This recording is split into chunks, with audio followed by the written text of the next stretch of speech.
Hi everyone, welcome back to Beginner's Ukulele with me, Matt Stead. I'm really excited about this video because I'm going to set you off on your first steps of playing fingerstyle ukulele.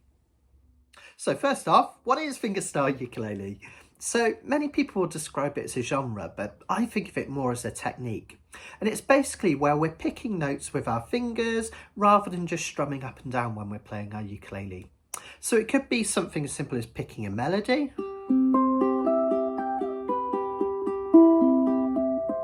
it could be playing chords and melody at the same time.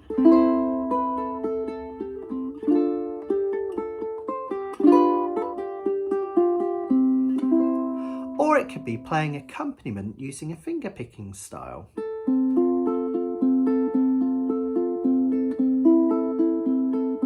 Hallelujah, hallelujah.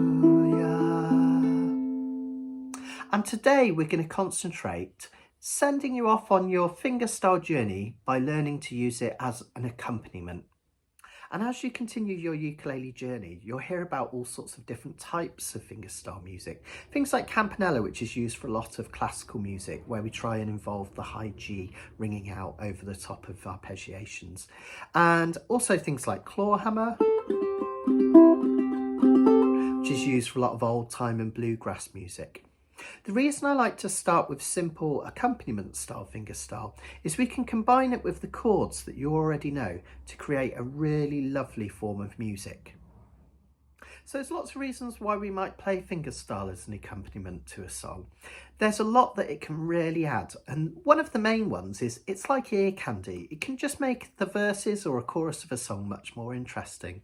Take Someone You Love by Lewis Capaldi that we looked at a few videos ago. I'm going under and this time I fear there's no one to save me. Sounds nice strum, no problem with that at all, it's really, really lovely. But just adding a little fingerstyle in some of the verses can really kind of zhuzh it up if you like. I'm going under and this time I fear there's no one to save me. It's really a nice bit of ear candy, something to really latch onto for the listener. It can also add a bit of emotional resonance to a piece of music. Take Stand By Me, the piece that we're going to look at later on. It sounds nice enough strummed. When the night has come and the land is dark, but add some lovely simple fingerstyle and it can sound really beautiful. When the night has come and the land is dark and the moon is the only light we'll see. Of course, that emotional resonance doesn't have to be melancholy either. It can add a real fun, upbeat feel to a song.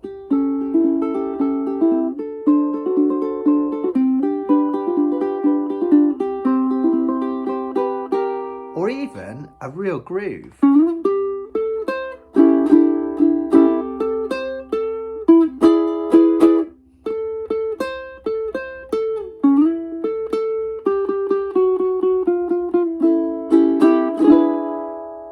We're going to look at a really simple way of learning fingerstyle accompaniment today.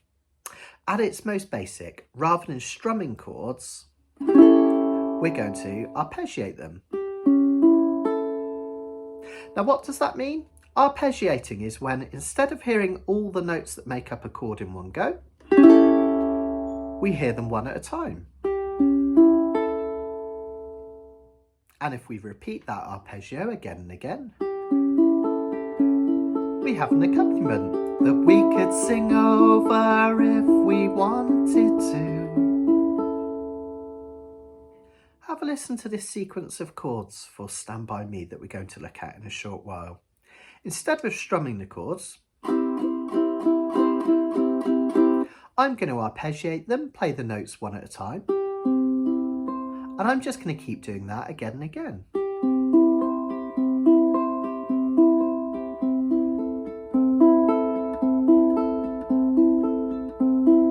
Just arpeggiating again and again as I change the chords. Let's show you how to do it. To play fingerstyle well, we first need to set ourselves up with 3 positions: body position, arm position, and thumb and finger position. Let's look at each of those in turn. Body position first. Notice that as with all the playing we've done so far, my ukulele is at a 45-degree angle to help with chording and fingers this end. The ukulele isn't held flush against my tummy. There's a small gap to allow the back to resonate.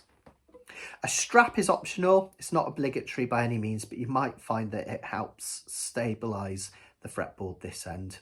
And the lower bout of my ukulele is resting on the inner part of my right thigh. So arm position next. A lot of what we do with fingerstyle ukulele comes from the classical guitar world. And in the classical guitar world, there are 2 main types of arm position for finger picking. There's long arm, where it comes straight across the strings from low down. This means that you're picking almost with the side of your fingers as you pull up. There's short arm, where we come over the top and your fingers are almost picking upwards, pulling up on the strings as we play. And the way I like to play is all about those angles again, is somewhere in between. Notice my arm is coming over the top. It's not straight down here and it's not straight here, so it's uncomfortable. It's coming over the top of the ukulele. And notice my thumb and finger placement. We have an angle here. They're not facing this way or this way. They're falling across the strings in a diagonal position. Notice that as I come over the top of the ukulele, I have a slight arch in my arm. If I move the ukulele this way, you'll see. That's really important because, especially if you're wearing a long sleeve, you don't want your sleeve to brush against the strings here and mute anything. So we want that nice arch. It also means that when we talk about fingers and thumbs in a minute, that your fingers are going to pull upwards away from the strings, not across them. Thumb and finger placement will vary depending on what technique of fingerstyle we're using. For instance, claw hammer has a very specific claw shape with this right hand.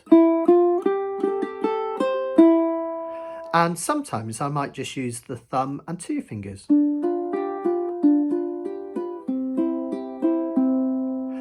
But for today's purpose, I want you to follow the allocation of thumb and fingers exactly as follows. Now I'm going to come in really close just so you can see this. The thumb I'm going to place on the G string, the string nearest your nose, and I'm just going to rest the pad of my thumb on the G string. Notice that this thumb is placed slightly behind my fingers. If I do it this way, I find that the thumb kind of clashes with my fingers as I pick. So I have it ever so slightly behind those fingers. Remember that nice arch on the arm. And what I want you to do is just practice picking down on that G string with the thumb. Now notice that my whole thumb is moving. It's not a little kind of pull of the string like this with that joint at the top. My whole thumb is moving downwards. Another thing that's important is that the part of the nail, and you don't need to have a long nail, this works with short nails as well, but the part of the nail that's picking the thumb is the near middle part of the nail. What I want to avoid doing is getting the side of the nail, which can get caught under that string and give a really kind of nasty twanging sound. So the middle part of the thumb picking down, the whole thumb moving. There are 2 types of stroke that this thumb can make. The first is a rest stroke, where the thumb comes down and it actually rests on the next string down, which gives a warm beefy tone. And the other is a free stroke, where the thumb comes down and slightly away from the ukulele fretboard, almost like a bit of a circle there. So rather than down and in, I'm coming out and away. And it's this free stroke I'd like you to practice, because the rest stroke in this form of playing can kind of get mixed up with this C string and muting it, so it can be a bit awkward. So I want you to practice that 3 stroke, just a gentle pick down with the thumb. 1, 2, 3, 4. Notice that my other fingers are at a diagonal. They're not across the frets like this, and they're not all on one string like this. My index finger is resting on the C string, and it's the lower side. And this index finger is going to pick up. Notice as I pick up, my index finger curls in towards my hand. It's an upward motion. And notice again, I'm not using the end knuckle here. I'm using this main knuckle here and my ligaments to pull up. So 1, 2, 3, 4 with the index finger. Let's combine them both. Let's do thumb for a pick, index, thumb, index, thumb, index. And notice because my thumb's behind that index finger, they're not clashing. They both have their own movement. 1, 2, 3, 4. G string, C string, G string, C string, G string, C string. Now you've probably guessed what's going to happen next. My middle finger, this one here, is going to pick up on the E string using its nail side. Again, it's cycling into the hand, not going down or away. It's coming up and into the hand. Concentrate on getting as warm a tone as that as possible. Middle part of the finger, try to avoid the side of the nail. Let's put that together. We're going to go thumb, index, middle, thumb, index, middle, G string, C string, E string, G string, C string, E string. 1, 2, 3, 1, 2, 3. We've got one more string. Luckily, we've got 2 more fingers. We're going to use the ring finger. It's going to sit underneath the A string, the one nearest the floor. And of course, I'm just going to pull up in exactly the same manner I pulled up on all the other strings, curling that finger in towards the hand, trying not to touch any of the other strings as I do so. Thumb, index, middle, ring, thumb, index, middle, ring, G string, C string, E string, A string. 1, 2, 3, 4, 1, 2, 3, 4, 1, 2, 3, 4. Keep playing along with me. Some people find if they have longer nails, or particular ukuleles, they find if they bring it out over the sound hole, they can dig in under the strings without knocking into the fretboard. Notice though, the further we go back on the uke, the tone changes. It's quite trebly, isn't it? We call this ponticello, meaning near the bridge. That's the bridge. If we go up this end again,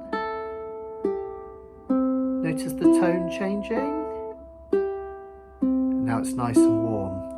We call this dolce, sweet in Italian. And rest. Fantastic. Now, what to do with this little finger has caused debate in the classical world for many, many years. Now, notice at the moment, I'm anchoring my little finger onto the soundboard here. What that does is it gives me something to pull against, and it also balances my hand. It means that the fingers aren't kind of flapping around in no man's land. So if you find that useful, just have your little finger very lightly touching the top of the soundboard to anchor that hand. Some people say that having the little finger on the soundboard kills the tone of the ukulele because it stops the top vibrating. But you tell me if you can hear a big difference between this and this. The ukulele is such a small instrument that the difference is negligible. Later on, I may get you to play without the little finger anchoring because it gives you a little bit more freedom for moving those fingers. But if you find it useful to start with, anchoring is absolutely fine. Experiment with both and see what feels most comfortable for you and cycle through those fingers, practicing that arpeggio. And actually, we're arpeggiating a chord already, aren't we, if we think about it? Because do you remember from a few videos back? If we put no fingers down this end, we have a C6 chord. So just by putting our fingers here and practicing this arpeggio, we're arpeggiating a C6 chord. Instead of hearing all the notes that make up a C6 chord, G, C, E, A at once, we're hearing them individually. G, C, E, A. So let's have a go then at some fingerstyle accompaniment. I'm going to play a C chord with this left hand. Remember, finger as near to this metal fret as possible. Nice arch. And I'm going to cycle through these strings. The thumb's going to pick the G string. Index is going to pull up on C. Middle up on E. And the ring finger up on A. So we're going to go from top to bottom, from nose to toes. 1, 2, 3, 4. 1, 2, 3, 4. Top and then bottom, top and then bottom. 1, 2, 3, 4.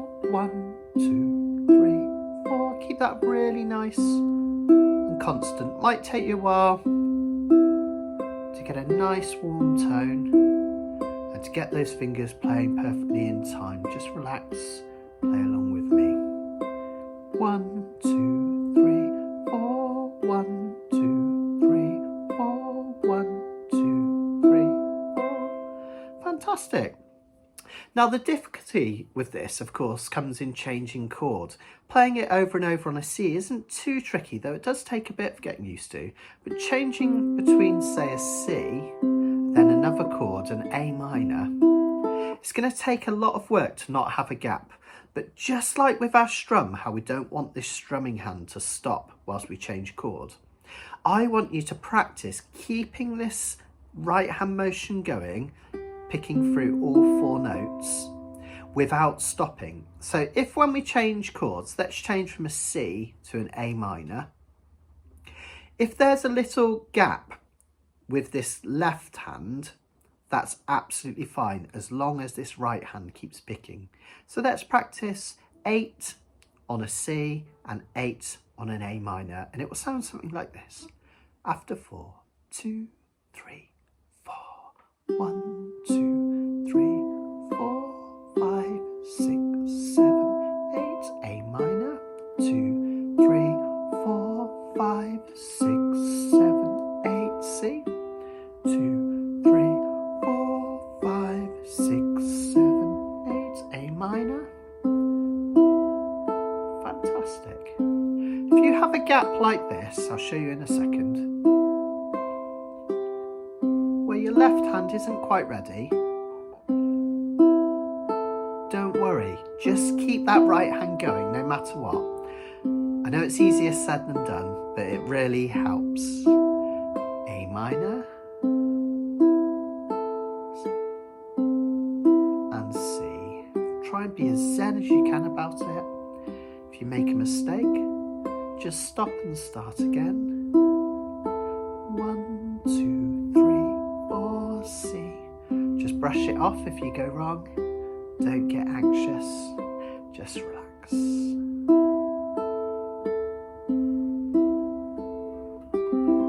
Fantastic. If we can keep this right hand motion going. And then we're going to add 2 more chords in a moment. An F and a G7. In the next video, we're going to take that and we're going to create a lovely accompaniment to the song Stand By Me. Let's see if we can practice adding the F and G7 first, just here for a little while to get confident. So we're going to do 8 picks. That means from top to bottom twice. 1, 2, 3, 4, 5, 6, 7, 8, which incidentally is 2 measures, because in common time 4/4 timing, we have 4 beats. This is 1 measure, and this is another measure. We'll do the same on A minor, twice down. Then we're going to add our index finger down, and we're going to play an F for 2. We're going going to swivel on this index finger to form a G7 chord for another 2. And then we're going to go right back to our C chord for another 2. Let's practice that together after 4. 1, 2, 3, 4. Top, 2, bottom, top, 2, bottom, A minor, top, 2, bottom, F, G7, remember to pivot on that index finger, and we'll go back to C for another 2.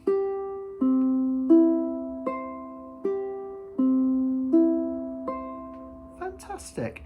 Now you might find, because you're still getting to learn these chords, and you might not be quite confident about getting just the tips of your fingers on these chords, you might find certain chords like G7, you have a little bit of this going on,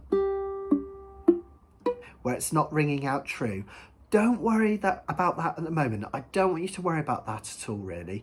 It will come the more confident you get with your chords. At the moment, I want you to concentrate on this right hand, no matter what, keeping this rhythm going. If you do find that you would like some help with that, try and get just the tips of your fingers on the chord. Remember, each finger wants to be as close to the right hand metal fret as possible, and you want that nice C shape on the back. Try not to flatten down, because that's when you're going to touch the other strings. Don't press too hard, just the tips, and you'll get a nice clean chord coming out. Now, to get you ready for Stand By Me, which we'll be doing in the next video, I'd like you to make one last change, and believe it or not, you'll be able to play the entire song. It's that simple. What I'd like you to do is, when we get to the F chord and the G7 chord, I want you to play them for just one measure. That means from top to bottom once.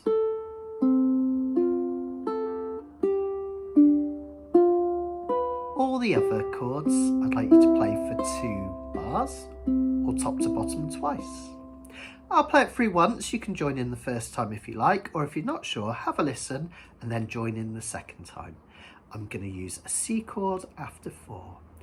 1, 2, 3, 4, C. And another. A minor. And another. Now just one F, top to bottom. 1 G7, back to 2 Cs. Always finish with 2 Cs and start with 2 Cs. Here we go. C, 2, A minor, 2, 1 F, 1 G7, and C. One more time. When the night has come, A minor, and the land is dark, and the moon is the only light we'll see.